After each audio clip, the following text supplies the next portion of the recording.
Всем доброй ночи. Итак, друзья мои, вот уже несколько дней пытаюсь выставить этот ритуал, никак не получается. Много дел, постоянно руки не доходят. Итак, очищающий костер. Я вам много дарила ритуалов, которые убирают застой, убирают безденежье, убирают какие-то препятствия с дороги. Они все рабочие, они все сильные. Но у каждого, естественно, своя энергия, знаете, память крови, родовая память. Поэтому каждому человеку подходит свой заговор, свой ритуал. Именно по этой причине я и отдаю и дарю много различных работ для того, чтобы у людей был выбор. Если что-либо такое не подходит, значит, подходит другая работа. Кроме того, не забывайте, что каждому подходит своя стихия. У кого-то срабатывает замечательно ритуалы, связанные с огнем. У кого-то очищение солью срабатывает быстрее, у кого-то с землей, у кого-то замечательно получается с водой. Поэтому, учитывая эти особенности в том числе, именно по этой причине я как бы выдаю различные работы и различные направленности. Итак, перед вами вольт женский. А вообще свеча, то есть, свеча вольт в виде женской фигуры. Такое продают, вы можете такое заказать, купить. Можете сами сделать вольт. Но, естественно, для мужчин это мужской вольт, для женщин женский. И он должен быть похож на человечка. Половые признаки не обязательно, но похоже на человеческое. 2 руки, 2 ноги, то есть человек, голова и прочее. Слепить можете сами. Друзья мои,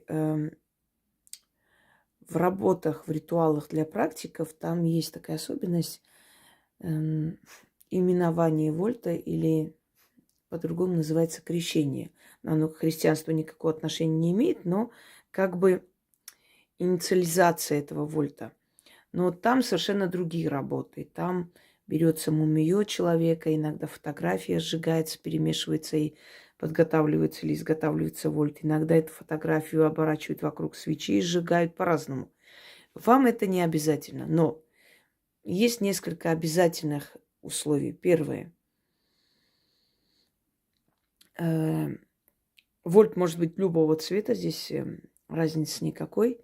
Первое. Вы должны на нем, на этой фигурке восковой, написать свое имя, дату рождения. Полное имя по паспорту. Не так, как вас называют или как ласкательно, полное имя по паспорту. Обматываете черной ниткой. Вот таким образом, чтобы вот были обмотаны руки, ноги. То есть вы показываете некое такое препятствие в жизни. Понимаете, как человек говорит, меня как по рукам и ногам связали, у меня ничего не получается, я ничего не могу сделать, за что не берусь, ничего не выходит и так далее. То есть это жизненные препятствия. Я вам уже говорила и объясняю много раз. Люди, которые пользуются моими работами, у них все может идти замечательно, отлично. И как только они отличились тем, что у них удачная полоса началась, а люди наблюдательные, прекрасно видят, замечают перемены в вашей жизни, может начаться зависть. У вас может кто-то побывать и в гостях, после этого вы можете почувствовать, что у вас как будто бы удачу украли. И такое может быть составляющей. То есть все шло нормально, все хорошо, застой. Зависть, сглазили. Вы сами себя сглазили, лишнего начали говорить, а удача любит тишину, поменьше говорить и болтать. Ой, так хорошо, все у меня получилось. Прекрасно, замечательно. Нет, когда вы делитесь результатом, это совершенно иное. Потому что вас не знают, не знают, как вас зовут, даже узнают, вас не видят воочию. Слушают ваш рассказ. Это вдохновляет человека. А когда ты показываешь там бриллиантовое кольцо кому-нибудь из своих подруг, как там, заядлых подруг. И говоришь, вот мой муж подарил на день рождения или там на 20-летие совместной жизни и все прочее. У них глаза сверкают, кривая улыбка. Мог бы и получше подарить, а сами думают, а мне даже такое не дарили. И после этого раз и у вас все остановилось. Это совершенно иное. Это все означает, что чужая, черная, негативная энергия просто пришла в вашу жизнь и приостановила все. Это имеет место быть. Так вот, в таких случаях, вместо того, чтобы переживать, плакать, сидеть там, биться об стены, что у меня все было хорошо, и что теперь делать, берете и делаете подобные работы, которые вам даны. О черной зависти есть ритуал, есть жечь застой, да. Что еще у нас? Убрать нищету, изгнать горемыку и так далее. Очищайтесь обязательно от этого. И после только проводите ритуалы на удачу и прочее. Потому что пока вы не изгоните энергию, эту черную энергию, да, привлекать что-либо, ну не то, что бесполезно, сработает очень слабо. Итак, соль, которая всегда символизирует очищающую материю, потому что соль, он вбирает в себя всю вот эту вот черноту, черную энергию, поэтому солью очищались испокон веков. И соль стоила очень дорого, поэтому, знаете, соль была сродни серебру. И поскольку вот это такой дорогой продукт, когда-то, некогда, из-за соли иногда бунт поднимали.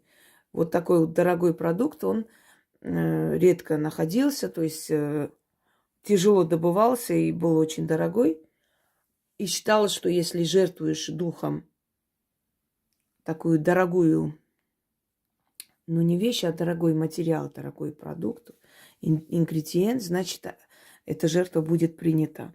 И тем более, что кристаллы соли обладают очищающей энергией, силой. Соль, вольт в виде человека можете слепить сами. Значит, нужно обмотать черной шерстяной ниткой, обязательно из шерсти, не другой. В других ритуалах подходят другие. Здесь именно шерсть. Далее. 6 черных восковых свечей. Прошу не спрашивать у меня, где найти, а что делать, а можно ли фломастером красить. Нет. Воск должен быть черный, у него особая энергия. И работать сильнее. Я здесь сделала по стилю своей прабабушки. Она ставила свечи в зерно или в пшено, или в ячмень, одним словом. Считалось, во-первых, они лучше держатся, и считалось, что вся темная черная энергетика поглощается ячменем, а потом она это все, естественно, выкидывала. И знаете, что самое интересное? Обычно ячмень, когда кидаешь, или пшеницу, прорастает. Везде прорастает. А вот после этих чисток и прочее из-под свечей не растет. Такое ощущение, что из них вытягивалась жизненная сила, энергия жизни. Это все серьезно, это все реальность, это все есть, это все испокон веков было, это все работает. И поэтому ко всему этому относитесь серьезно. И соблюдайте все эти меры предосторожности, которые вам сказаны, и все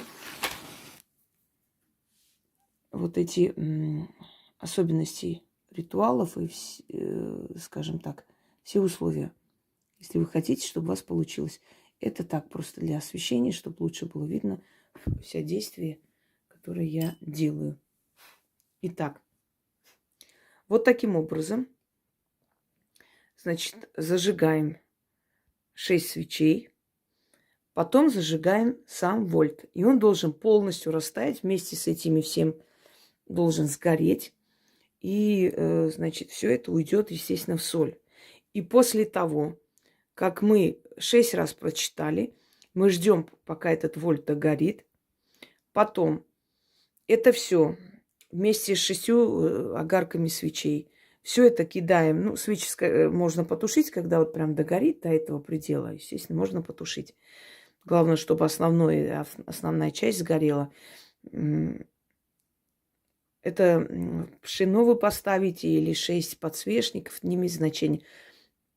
Значит, вытаскивайте только свечи вместе с этой солью и с растаявшимся вольтом. Это все нужно перевернуть, черную материю. Вы можете использовать старые свои алтарные ткани. Вы же для чисток берете черный цвет, да, черные ткани. Вот, сохраните их, не кидайте, не выкидывайте. И можете потом в этих ритуалах использовать, когда нужно там, значит, в черную материю выносить, там оставлять. Вы можете вот эту материю использовать, потому что, во-первых, там уже грязно, там обожжённое, все такое, время от времени ткань меняется. И, во-вторых, она поглощает всю эту черноту, естественно, его просто хранить нет смысла ни для каких дел. А вот для таких вот работ, для таких чисток выносить, он замечательно подходит. То есть этот материал можете использовать в таких вот целях. Зажигаем вольт. Вы можете этот вольт слепить из скольких свечей хотите. Как вам удобно его слепить, так и слепите. То есть если вам 5 свечей понадобилось, можете все. Главное, чтобы наверху был фитиль, чтобы эта свеча, общая уже вольт свеча, она начала гореть, чтобы она горела. То есть приспособьте. Или закажите, есть такие, ну сейчас таких магазинов магии, мне кажется, везде полно. То есть даже тут искать не нужно. И везде есть подобные, скажем, атрибуты, свечи, все, что нужно для подобных работ. Сейчас все есть. Раньше люди своими руками все делали, передавали заодно и свою энергию. Сейчас можно готовые купить. Знаете, по силе равны ли? Если правильно сделаете ритуал, в принципе, особой разницы нет. Главное здесь сделать правильно. Читайте 6 раз. Когда будете читать, будет такое ощущение покалывания, как будто вот по лицу вот проходит, как комары кусают. Начинает вот это вот покалывание всего тела. Лихорадить начнет, может затошнить, может вырвать, потому что вы отрываете от себя эту черную энергию. И после станет легче, намного легче. И вот это ощущение безысходности, беспомощности, отчаяния иногда, опускаются руки. Согласитесь, когда у человека вроде все шло хорошо, в какой-то момент все встало. Или какое-то дело вот уже должно получаться, и ни в какую, просто как пробка образовалась, и не пробьешь эту стену. Вот в таких случаях это все очищается. В течение 2-3 дней все встает на свои места. Если все сделаете правильно. Выносить можно на следующий день, или в тот же вечер, или тот же день. Значит так, про Луну не спрашиваем. Открываем мой видеоролик и смотрим. Луна в магии. Если бы Луна была важна, я бы сказала, мои работы, в принципе, в основном, они созданы таким образом, чтобы человек не ждал какого-то цикла, да, лунного цикла для того, чтобы провести. Поскольку деньги нужны всегда и защита нужна в любое время, ты не можешь ждать какого-то особого времени для того, чтобы что-то для себя провести. Согласитесь? Поэтому они созданы именно, такой стиль называется уникальный, который подходит в любое время и прочее. Но проводить можете в любой день, но старайтесь в праздники и на выходные такие чистки не проводить, потому что у праздников и у выходных отрицательная энергия. Потому что мы знаем, что человечество в основном праздновать не умеет. Это пьянки, это, скажем, скандалы и прочее. И у праздников и выходных энергия не очень хорошая. То есть неподходящая. Но если прям вот не втерпёшь, можно провести, но сработает не так. Не так сильно. Ничего плохого не будет, но он не так сильно. Постарайтесь избегать праздников и выходных. И, провести в темное время суток. Это обязательное условие. то есть ночью, глубокой ночью, вечером, когда еще солнце не взошло или когда уже солнце село. В это время особенно сильно получается. Начнем. Костер жертвенный, огонь спасительный, к тебе обращаюсь. Плитку, что мне дорогу закрывает, отжигай. Невидимые препятствия сжигай, испепели. То, что связало меня по рукам и ногам, что меня на месте держит и идти не дает. Костер жертвенный, пылай. Искры жаркие на 4 стороны метай. Дороги мои огнем расчищай. Закрытые пути мои открывай. Сгори нищета, сгори маята, сгори застой. Обратись во прах. Как дым уходит неудержимо, так неудержимо уйти неудача. За черные горы, за бесплодные пустыни, где люди не ходят, где гады не ползают, где кони не бродят. Сгори плитка, черная нитка, сгорите препятствия, дорога откройся, дорога откройся, дорога откройся. Свершилось, заклято. Костер жертвенный, огонь спасительный, к тебе обращаюсь. Плитку, что мне дорогу закрывает, отжигай. Невидимые препятствия сжигай. Испепели то, что связало меня по рукам и ногам, что меня на месте держит и идти не дает. Костер жертвенный, пылай, искры жаркие на 4 стороны метай. Дороги мои огнем расчищай, закрытые пути мои открывай. Сгори нищета, сгори маята, сгори застой, обратись во прах. Как дым уходит неудержимо, так неудержимо уйди неудача. За черные горы, за бесплодные пустыни, где люди не ходят, где гады не ползают, где кони не бродят. Сгори, плитка, черная нитка, сгорите препятствия, дорога откройся, дорога откройся, дорога откройся. Свершилось, заклято. Немного кружится голова в такой момент. Костер жертвенный, огонь спасительный, к тебе обращаюсь. Плитку, что мне дорогу закрывает, отжигай. Невидимые препятствия сжигай. Испепели то, что связало меня по рукам и ногам, что меня на месте держит и идти не дает. Костер жертвенный, пылай. Искры жаркие на 4 стороны метай. Дороги мои огнем расчищай, закрытые пути мои открывай. Сгори нищета, сгори маята, сгори застой. Обратись во прах. Как дым уходит неудержимо, так неудержимо уйди неудача. За черные горы, за бесплодные пустыни, где люди не ходят, где гады не ползают, где кони не бродят. Сгори плитка, черная нитка, сгорите препятствия. Дорога откройся, дорога откройся, дорога откройся. Свершилось, заклято. Костер жертвенный, огонь спасительный, к тебе обращаюсь. Плитку, что мне дорогу закрывает, отжигай. Невидимые препятствия сжигай. Испепели то, что связало меня по рукам и ногам, что меня на месте держит и идти не дает. Костер жертвенный, пылай. Искры жаркие на 4 стороны метай. Дороги мои огнем расчищай, закрытые пути мои открывай.